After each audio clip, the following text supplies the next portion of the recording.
Hi అండి, నమస్తే. నేను ఇప్పుడు కీర్తిశేషులు సత్యం శంకర మంచి గారు రచించిన అమరావతి కథలు పుస్తకం నుండి కథ చదవబోతున్నానండి. కథ పేరు సిరి శాంతి. కొడవటి గంటిలో గొల్ల సిద్ధయ్య రాత్రంతా పొలానికి కాపలా కాసి తెలతెలవారుతుండగా ఇంటికెళ్దామని ఒక్కసారి పొలమంతా పారచూస్తే చేను మధ్యనేదో తలుక్కుమంది. కళ్ళు నులుముకొని మళ్ళీ చూశాడు సిద్ధయ్య. మళ్ళీ తలుక్కుమంది. అది మెరుస్తున్న రాయి. పరుగున వెళ్ళి చేతిలోకి తీసుకున్నాడు. బరువుగా ఉంది. తెల్లవారి సూర్యకిరణాలు మీద పడుతుంటే మరింత మెరుస్తోంది. ఆ మెరుపురాయిని ఏం చేయాలో సిద్ధయ్యకి తెలియలేదు. ఎలాగూ చద్ది తిని అమరావతి వెళ్తున్నా కదా, అక్కడ ఎవరికన్నా ఇచ్చేద్దాం అనుకున్నాడు. మొల్లో దోపుకుంటే నడుం పడిపోయేంత బరువుగా ఉంది. అది 66 క్యారెట్ల వజ్రం. అమరావతిలో పని చూసుకొని అలసిపోయి వజనేపల్లి ముత్యాలు ఇంటి ముందు అరుగు మీద కూర్చొని ఉస్సూరంటూ స్తంభాన్ని కానుకొని రొంటినున్న బరువు తీసి పక్కన పెట్టి విశ్రాంతి తీసుకుంటున్నాడు సిద్ధయ్య. రత్నవర్తకుడైన ముత్యాలు అప్పుడే ఇంట్లోంచి బయటకొస్తూ సిద్ధయ్యని, పక్కనున్న వజ్రాన్ని చూసి ఆశ్చర్యపోయాడు. వజ్రం మీదే కళ్ళు నిలిపి బిత్తరపోతున్న ముత్యాలని చూసి సిద్ధయ్య కంగారుగా లేచి, అయ్యగారు, ఈ రాయి కావాలేంటండి అన్నాడు. ఎంతకిస్తావ్ అన్నాడు ముత్యాలు. రాళ్ళు కొనుక్కుంటాడేటి పిచ్చిమాలోకం అనుకుంటూ, ఓ పొగక్కాడివ్వండి, రాయి ఇచ్చేస్తా అన్నాడు సిద్ధయ్య. ఒకటేమిటి, పట్టెడు పొగాకు చేతిలో పెట్టి రాయందుకున్నాడు.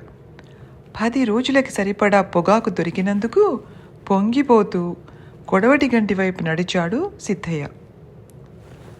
ముత్యాలు ఆ వజ్రానికి మెరుగుపెట్టి చూశాడు. సూర్యబింబంలా వెలిగిపోతోంది. అంత బరువైన విలువైన వజ్రాన్ని తానింతవరకు చూడలేదు. తోటి వర్తకులకు చూపించాడు. అందరూ ముక్కున వేలేసుకున్నారు. రాజాధిరాజుల దగ్గర ఉండవలసిన రత్నం నీకెలా వచ్చింది అని అడిగారు. నవ్వి ఊరుకున్నాడు ముత్యాలు. ఈ వార్త ఆ నోటా పాకి వెంకటాద్రి నాయుడి చెవిలో పడింది. ముత్యాల్ని రప్పించాడు నాయుడు. రత్నహారాలు చేయిద్దామనుకుంటున్నాను, నీ దగ్గర జాతి రత్నాలేవైనా ఉంటే చూపించు అన్నాడు. ముత్యాలు తన దగ్గరున్న రత్నాలు, కెంపులు అన్నీ పరిచాడు. నాయుడికి తృప్తి కలగలేదు. ఇంకా గొప్ప జాతి రత్నాలు లేవా అన్నాడు. ముత్యాలుకి నాయుడి మనసు తెలిసింది. ఒక్క క్షణంలో తిరిగొస్తా అని ఇంటికెళ్ళి సిద్ధయ్య ఇచ్చిన వజ్రాన్ని తీసుకుని వచ్చాడు. సభలో అందరూ చూస్తుండగా పెట్టె తెరిచాడు. అందరి కళ్ళు జిగేలుమన్నాయి. సభ అంతా వెలిగిపోతోంది. దేవతామణి ఆకాశం నుంచి రాలినట్లుంది. కొంతసేపటికి అందరూ తేరుకున్నారు. దీన్ని ముందే మాకెందుకు చూపించలేదు అన్నాడు నాయుడు. నాయుడికి కోపం వచ్చిందని తెలిసింది ముత్యాలకి. దీనికి తగిన వెల ఇవ్వలేమనే కదా మాకు చూపించలేదు అన్న భావం ఉంది ఆ ప్రశ్నలో. ముత్యాలుకి ఎటూ తోచక, ప్రభువులు గ్రహించాలి, ఇది అపురూప వజ్రమని తమకు తెలిసిందే, ముచ్చటపడి నేను ఉంచుకుందామనుకుని నసిగాడు ముత్యాలు. నాయుడి ముఖం మీద బొమ్మ ముడి వీడలేదు. అయితే ఇప్పుడు ఎందుకు చూపించినట్లు? తమ మనసు తెలుసు కనుక అన్నాడు ముత్యాలు. మా మనసు మీరు ఆలస్యంగా గ్రహించారు. సరే, వెల నిర్ణయించండి అన్నాడు నాయుడు. మీరు రత్న పరీక్షలో నిపుణులు, మీకు వెల నిర్ణయించి చెప్పేవాణ్ణా అన్నాడు ముత్యాలు. సరే, ఈ రత్నం వెల 10 లక్షల రూపాయలు అన్నాడు నాయుడు. సభలో అంతా బిగుసుకుపోయారు. అనుకున్న దానికంటే కొంచెం ఎక్కువే అనుకున్నాడు ముత్యాలు. నాయుడు మళ్ళీ గొంతు సవరించుకుని అన్నాడు, కానీ ఈ వజ్రానికి 10 లక్షలే కాదు, 20 లక్షలు ఇస్తున్నాను. మిగతా 10 లక్షలు ఎందుకో తెలుసా? ఈ రత్నం ఎక్కడ దొరికిందో చెప్పాలి. ముత్యాలు నాయుడి ముందు చేతులు జోడించి కొడవటి గంటి సిద్ధయ్య గురించి చెప్పాడు. నాయుడు సభ చాలించి హుటాహుటిన హుకుములు జారీ చేశాడు. ఏనుగులు, గుర్రాలు, పల్లకీలు, మంది మార్బలంతో స్వయంగా కొడవటి గంటికి బయలుదేరాడు. ముందుగా గుర్రాల మీద వెళ్ళిన వాళ్ళు సిద్ధయ్య ఇల్లెక్కడో కనుక్కొని నాయుడికి ఎదురు తీసుకొచ్చారు. సిద్ధయ్య వణికిపోతూ వచ్చి నుంచున్నాడు. ముత్యాలుకిచ్చిన రాయి ఎక్కడ దొరికిందయ్యా అని అడిగాడు నాయుడు. సిద్ధయ్య కళ్ళ నీళ్ళైపోయి అన్నాడు, నా 1/2 ఎకరం చెక్కలోదేనయ్యా, తప్పైపోయిందోరా, ఏదో మెరుస్తున్న రాయి గదా అని ఏరుకొచ్చా.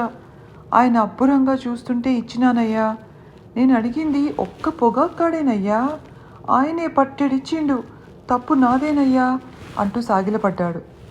నీ పొలం ఎక్కడో చూపించమన్నాడు సర్దారులు. సిద్ధయ్య దోవ చూపించగా ఓ 1/2 ఎకరం చెక్కలో ఉన్న రాళ్ళనబడే రత్నాల్ని బస్తాలకెత్తి తిరుగు ప్రయాణం అయ్యారు. సిద్ధయ్యని పిలిచి నాయుడు అడిగాడు, నీకేం కావాలి అని. నాకేం వద్దు దొరా అన్నాడు సిద్ధయ్య. పొలంలో పంట పాడైందని అతని బాధ. నాయుడు నవ్వుతూ, నీకు 10 ఎకరాల మాన్యం, బండెడు పొగాకు ఇస్తున్నాను అని వెళ్ళిపోయాడు. సిద్ధయ్య తన అదృష్టానికి పొంగి తబ్బిబ్బైనాడు. ఆ తర్వాత జీవితమంతా కమ్మగా తిన్నాడు. 10 మందికి పెట్టాడు, హాయిగా చుట్ట కాల్చుకుంటూ. ఏందబ్బా ఈ పిచ్చి మహారాజులు రాళ్ళు కొనుక్కుంటారేటి అని చచ్చిపోయేదాకా ఆశ్చర్యపడ్డాడు. తృప్తిగా వెళ్ళిపోయాడు. ఆ తృప్తి, ఆ శాంతి నాయుడికి, ముత్యాలుకి దొరకలేదు. కథ అయిపోయిందండి. Thank you.